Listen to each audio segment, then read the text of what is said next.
right, good morning. Acts chapter 13. If you haven't read it, it's a long chapter, 54 verses. The first couple of paragraphs has a bizarre little story in it. Let me tell you about it. Paul, he's on the island of Paphos, and there's a proconsul there, and he wants to hear about Jesus. And so Paul begins to tell the proconsul all about Jesus. And so while he's telling him about Jesus, there's a man there named Bar-Jesus who begins to tell the proconsul every time Paul makes a great point, don't believe that. That's a lie. That's stupid. That's silly. Well, Paul gets a little sick of it.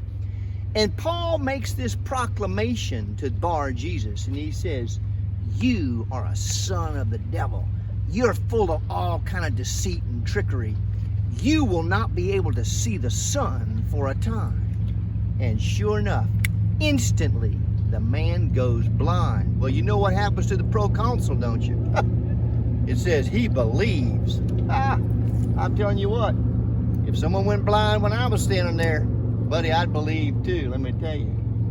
Now, if you noticed, I said Paul made a proclamation, and that man went blind. It wasn't a curse, and it may have been a blessing. You say to me, David, how could someone going blind be a blessing? Well, let me remind you, just 4 little chapters before this chapter, there was another man named Saul who was on his way to Damascus,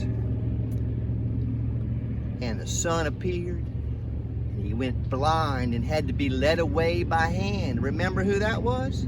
It's the same man who's now in chapter 13 proclaiming that you're going to go blind, Bar-Jesus. So, not every time you go blind is it a curse. God sometimes has to get our attention, doesn't he? And listen, Paul got restored, didn't he? And we don't know what happened to Bar-Jesus. He too may have gotten restored because, listen, God is in the restoration business, isn't he? Then I went on and read in Proverbs 25, verse 21, around there. You know, I'm a businessman, an entrepreneur. I got an entrepreneur gifting, and when I read things in the Bible, that gifting looks at the verses in an entrepreneurial sort of way. And here, let me give you this little entrepreneurial gift here in verse 21 in chapter 25 of Proverbs. It says, when you see your enemy hungry, give him something to eat. When you see him thirsty, give him something to drink. So by doing so, you're going to heap coals on his head. And then here is the entrepreneurial verse. And it says, then God will bless you.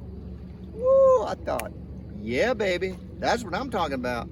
All you got now, I didn't say when your wife or when your kids or when your friends. It says when your enemy is hungry, when your enemy is thirsty. Well, if you're like me, I got a few enemies out there this week, and I suggest to you as well. Let's keep our eyes open for our enemies and see if we can't give them something to eat, give them something to drink, and then wait. God will bless you. Listen, I gotta go fish. Have a good day.